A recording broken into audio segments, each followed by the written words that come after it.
네,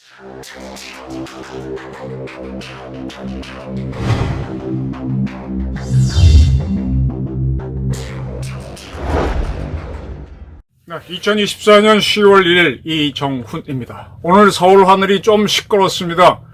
전폭기들의 비행이 있었기 때문입니다. 국군의 날 행사를 맞아서. 네, 제가 앞선 방송에서 국군의 날 이북이 똥풍선 30만 개 띄우면 어떡할래? 이렇게 했는데 북한은 똥풍선을 띄우지 않았습니다. 그런데 이재명 지지자들인 개딸이 이재명을 살려주세요 하는 탄원서 폭탄을 띄웠습니다. 오물풍선 대신에 탄원서 풍선이 날아올랐습니다. 오늘 국군의 날 행사는 두 군데서 치러졌습니다. 성남에 있는 서울공항, 공군은 K-16 또는 성남기지라고 부릅니다. 대통령 행사가 있을 때는 대통령 전용기등이 뜨고 내릴 때는 서울공항이라고 부르지만 공군은 성남기지라고 부릅니다. 거기에서 2년에 한 번씩 공군의 아덱스라고 하는 공군 무기를 전시하는 에어쇼 같은 게 열리죠. 지금 국군의 날 앞두고 일산 킨텍스에서 DX 코리아라고 하는 육군 지상전 무기 박람회가 열렸습니다. 그리고 이제 국군의 날이 지나면 대전 계룡대에서 카덱스라고 하는 또 육군 지상전 무기 전시회가 열립니다. 이 카덱스도 계룡대에서 열리면은 사람들이 매우 불편해서 안 가겠죠. 그래서 이 성남공항에서 열기를 희망했는데 성남공항, 성남기지, 서울 비행장에서는 국군의 날 행사가 준비되고 있었기 때문에 열지도 못하고 저 계룡대에 가서 이 다음 주에 바로 열릴 겁니다. 네. 이 행사장에서 이제 서울공항에서는 현무5가 선을 보였습니다. 현무5. 8톤의 탄두를 달고 있다는, 그리고도 한 800에서 1000km를 날아가는 세계 최고의 탄두를 단 전술 미사일이 공개됐습니다. 북한은 얼마 전에 4톤짜리 탄두를 단 미사일을 공개했습니다. 이제 북한하고 우리하고 누가 더 무거운 탄두를 싣느냐 경쟁을 하고 있는데 우리가 조금 앞서갑니다. 이 현무5 같은 경우는 워낙 미사일이 크다 보니까 그 시트록을 보니까 한쪽에 9개씩 18개의 바퀴를 달고 있더라고요. 북한이 열병식을 하면서 화성 장거리 미사일을 공개할 때 그네들도 걔네 미림 비행장이라고 하고, 평양에는 미림 비행장이라고 하고 하는 군사 비행장이 있고요. 또 순환 비행장이라고 하는 민간 비행장이 있습니다. 우리나라는 서울 중심으로 따지면 서울 비행장 또는 공군 성남기지라고 하는 군용 비행장이 하나 있고, 민간으로는 김포공항하고 인천공항이 있습니다.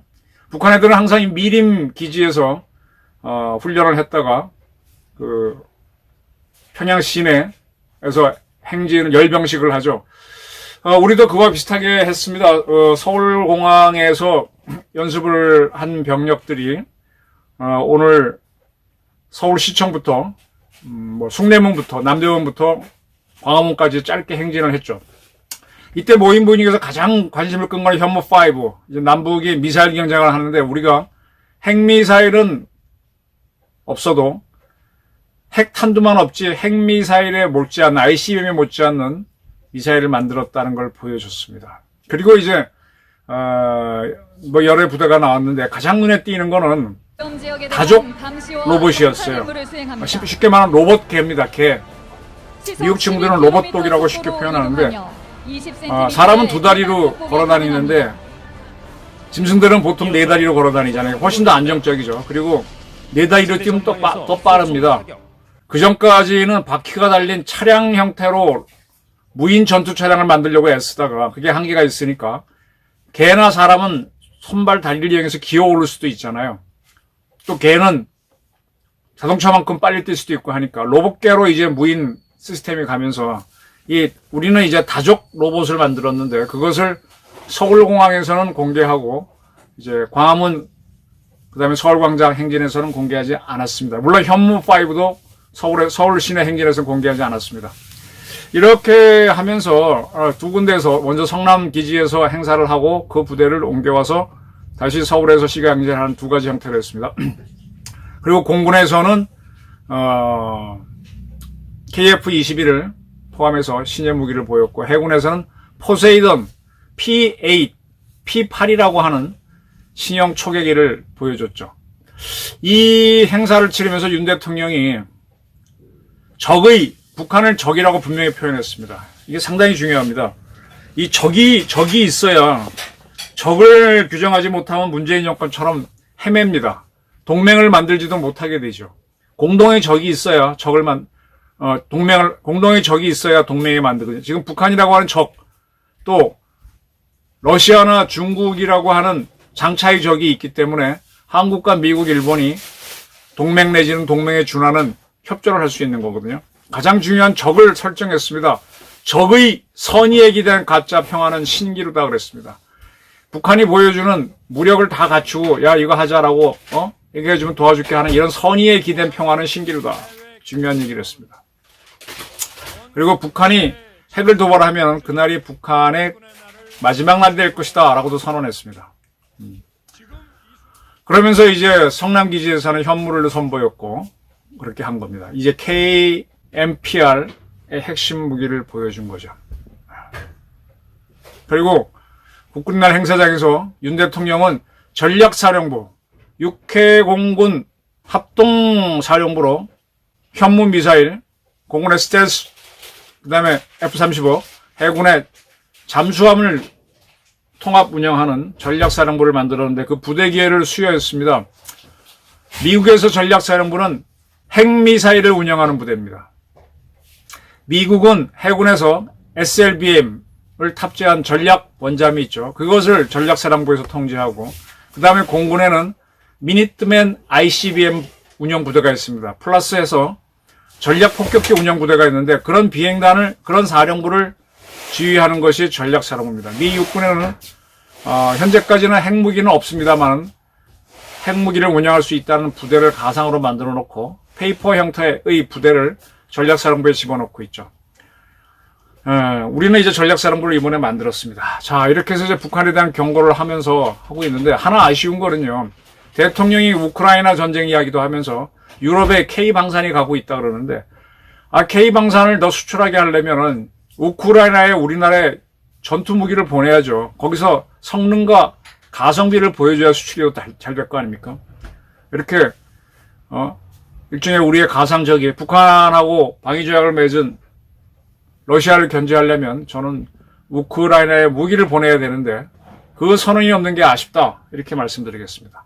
자, 이렇게 이제 국군의 행사가 있는 와중에 민주당 이재명 대표를 지지하는 개딸들이 이재명을 위해 법원에 가급적 친필로 탄원서를 보내자라는 운동을 보내고 있는 것이 확인되고 있습니다. 잼잼 기사단, 제명 하니까 잼잼이겠죠. 제명 기사단, 잼잼 자원봉사단 이런 데가 이제 이들의 모임인 것 같은데 여기에서 탄원서 보내자는 운동을 하고 있습니다. 검찰의 조작 범죄 행위를 바로잡을 수 있고 쓰러져가는 민주주의를 지킬 수 있는 사법정의를 세울 수 있는 마지막 보루인 재판부에게 올바른 판단을 하라라는 부탁을 하기 위한 탄원 운동을 하겠다는 겁니다. 앞선 방송에서 말씀드렸듯이 지난해 이재명을 체포하라라는 동의안을 국회가 통과시켰죠. 민주당 내부에서도 통과시키는 사람들이 있었습니다. 그런데 그걸 유창훈 판사가 구속하지 말라고 뒤지면서 이 모양이 입골이 됐는데 그때 이재명 체포 동의안이 통과됐을 때 민주당 측에서는 무려 90만 명이 이재명을 구속하지 말라는 탄원서를 유창훈 판사한테 보냈다고 주장합니다. 그때는 인터넷으로 서로 뺏겨쓰기 했을 수도 있으니까 이번에는 그게 또 드러나면 언론에 망신당하니까 가급적 친필로 써서 보내자 이런 운동을 보내고 있습니다. 저는 북한이 오늘 날씨가 좀 흐렸습니다. 바람도 좀 불고 비도 좀 왔기 때문에 북한이 똥풍선을 띄우기는 좋은 날이 아니었죠. 그걸 띄우면은 우리도 대통령도 저렇게 벼르고 있고 대통령 행사인데 우리 군도 원점 타격을 할 수 있었을 것이겠죠. 북한은 오른풍선을 띄우지 않았는데 이 개딸들로 추정되는 이재명 지지 세력들이라서 탄원서 운동을 부립니다. 지금 윤 대통령은 미국 대통령과 했던 워싱턴 선언을 토대로 안보 문제에 집중하려고 하는데 이재명과 민주당 지지 세력들은 오로지 국내 문제, 그중에서도 이재명을 살리는 문제에 총력을 기울이고 있습니다. 이걸 위해서 김건희 특검, 해병 특검, 뭐 각종 다 밀어붙였던 거죠. 완전히 두 정당의, 두 정치 집단의 정치를 바라보는 눈이 전혀 다릅니다. 그런 가운데 국민의힘에서는 한동훈 대표는 이 안보 문제는 전혀 보지 못하고 같이 국내 문제에서 자기 목소리를 내려고 하는 게 좀 답답합니다. 지금은 가장 안보가 중요한 시기고 이 안보 문제를 어떻게 푸느냐에 따라 경제의 성패도 결론 날 거라고 봅니다. 저는 북한이 도발만 하면은 지금 이스라엘 한 것처럼 무자비한 박살을 내면 승리를 해야 됩니다. 지금도 이북이 풍선 띄우는 걸 저런 드론 사령부를 통해서 요격하라고 하는데 그런 식으로 승리를 해나가야 됩니다. 국내 문제에 천착하는 개딸하고 안보 문제에 집중하는 윤석열 정부가 대비되는 하루였습니다. 감사합니다.